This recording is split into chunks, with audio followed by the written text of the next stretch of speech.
अध्यक्ष महोदय, हम सबको बहुत डिटेल में जाने का भी आवश्यकता नहीं है। कमेटी के बारे में उसका जिक्र काफ़ी हो चुके हैं, लेकिन मैं इतना कहना चाहता हूं कि जो कमेटी इस बार दोनों सदन लोकसभा राज्यसभा मिला करके ज्वाइंट कमेटी में वक्फ अमेंडमेंट बिल पे जो चर्चा हुई है, आज तक भारत के संसदीय इतिहास में इतना व्यापक रूप से चर्चा, कंसल्टेशन और समय कभी नहीं दिया है।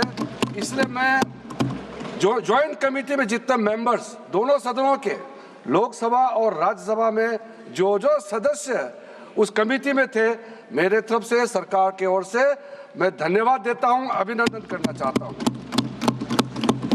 अध्यक्ष महोदय जी, कुल मिलाकर के 97,27,772 याचिकाएं ऑनलाइन, फिजिकल, मेमोरेंडम के रूप में, रिक्वेस्ट के रूप में और सुझाव के रूप में पूरे तरह से सरकार ने देखा है। वो जेपीसी के माध्यम से हो या डायरेक्ट दिया हो, हमने सब उसको देखा है।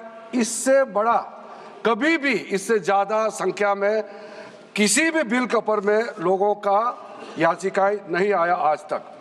कुल मिलाकर के 284 डेलीगेशन ने अलग अलग समुदाय के जो स्टेक होल्डर्स हैं, उन्होंने कमेटी के सामने में अपने बात को रखा है, सुझाव भी दिया है।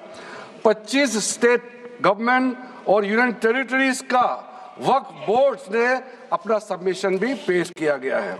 इसके अतिरिक्त कई लीगल लुमिनरीज, विद्वान लोग हैं हमारे समाज में, कम्युनिटी लीडर्स हैं, अलग अलग धार्मिक संस्थाओं का प्रतिनिधि, charitable organisation, civil society, academicians, researchers, policy makers, सब ने इस कमेटी के सामने में पेशकश किया है। उसके साथ साथ मैं कहना चाहता हूं सर, आज जब मैं जो बात रखूंगा आपके सामने में, पिछली बार जब हमने ये प्रस्तुत किए थे बिल को इस सदन में, तब भी मैंने कई बातें बताई थी। आज मैं उसको नहीं दोहराते हुए कुछ बातें मैं जोड़ूंगा, और मुझे अपना बात रखने के बाद सिर्फ उम्मीद ही नहीं, पूरा यकीन है कि जो लोग इस बिल को विरोध कर रहे थे, वो हृदय में भी बदलाव होगा। पॉजिटिव सोच के साथ इस बिल में सब समर्थन करेंगे, ये मैं विश्वास के साथ आप आगे अपना बात रखना चाहता हूं।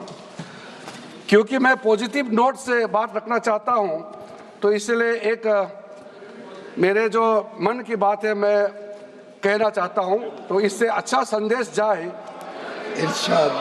किसी के बात कोई, अध्यक्ष महोदय, किसी की बात कोई बदगुमान ना समझे, इस जमीन का दर्द कभी आसमान ना समझेगा। ये मैं दिल से कह रहा हूं, क्योंकि अच्छा सोच के साथ, बड़ा दिल के साथ, खुले मन से मैं ये प्रस्ताव आपके सामने में पेश कर रहा हूं। सर, कई लोगों ने अपने अपने तरीके से बातें रखी हैं। किसी ने कहा ये प्रावधान अनकॉन्स्टिट्यूशनल है, गैर संवैधानिक है। किसी ने कहा ये इलीगल है, अनलॉफुल है। सर, ये बिल जो हम लोग जिक्र कर रहे हैं, कोई नया विषय नहीं है। आज़ादी से पहले ये बिल, जब पहली बार मुसलमान वक्फ वैलिडेटिंग एक्ट पास किया गया था 1913 में, तब से इसका इतिहास शुरू होता है। उससे पहले प्रिवी काउंसिल ने 1894 में इनवैलिडेट किया था वक्फ अल औलाद को। बाद में उसका प्रॉपर लीगल फॉर्म में 1913 के बाद फिर 1923 में द मुसलमान वक्फ एक्ट लाया गया था, जिसमें अकाउंटिंग और ट्रांसपेरेंसी के बारे में ये जोर उसको देते हुए ये एक्ट पास किया गया था। उसके बाद 1930 में द मुसलमान वक्फ वैलिडेटिंग एक्ट लाया गया है, जो रीइंफोर्स करता है legal validity of the family waqf. परिवार में जो वक्फ होता है उसको जोड़ देते हुए ये बिल लाया गया है।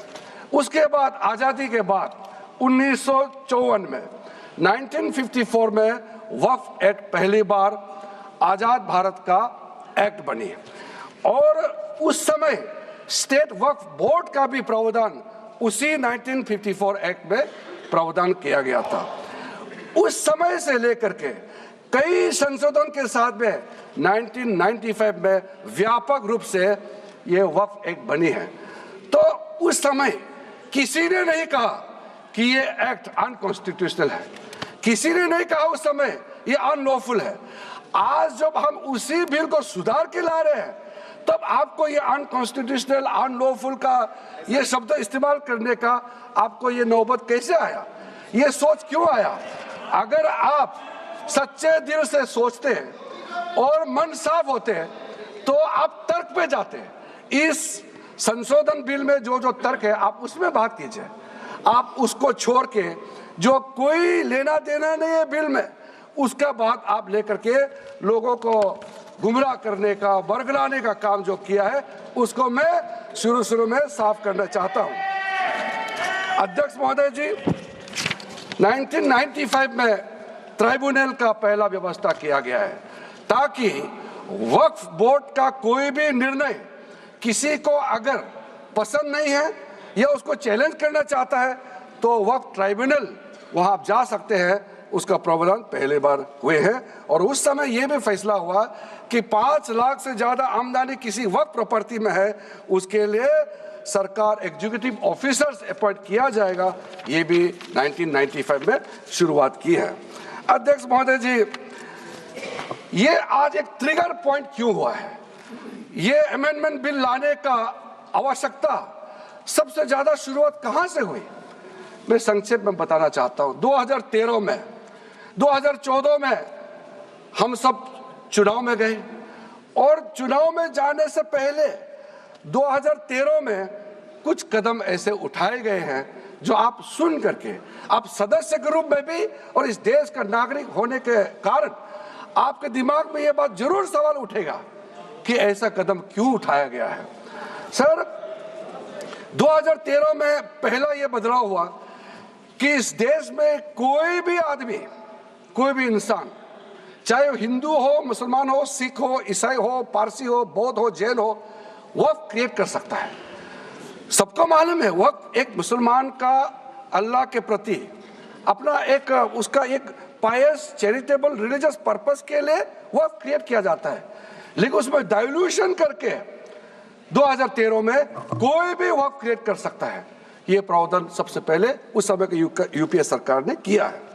दूसरा, आपने सारा वक्फ को स्पेसिफिक कर दिया कि शिया बोर्ड में शिया ही रहेंगे, सुन्नी बोर्ड में सिर्फ सुन्नी ही रहेंगे और कोई भी बोर्ड हो सिर्फ उनके लोग ही रहेंगे, बाकी कोई उसमें आ नहीं सकता है। ऐसा आपने प्रावधान किया। तीसरा, 2008, सर आप शांति से सुनने के बाद आप जो भी पूछेंगे हमारा रिप्लाई तो आएंगे ही सर। डिबेट का आखिरी में है, मेरा फिर से रिप्लाई होगा। तो अभी मैं जब शुरुआत में कुछ दृष्टिकोण रख रहा हूं, इसमें कोई हस्तक्षेप ना करे, ध्यान से सुनिए ताकि हमारा डिबेट का स्तर भी ऊंचा रहे और तर्क भी सामने में आ जाए सर।